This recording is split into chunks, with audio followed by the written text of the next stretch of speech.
To trim videos on a PC, right-click on the video file and choose Open With and select Photos. Click on the big trim button in your top left corner.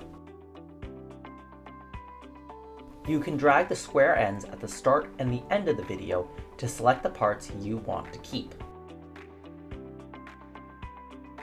The circle represents your playback, so when you hit play, that's where it's starting from. You can hit the space bar to play and stop your video.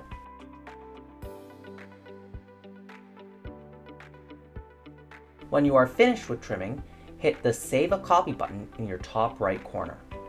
This keeps the original file intact and creates a new version with your changes.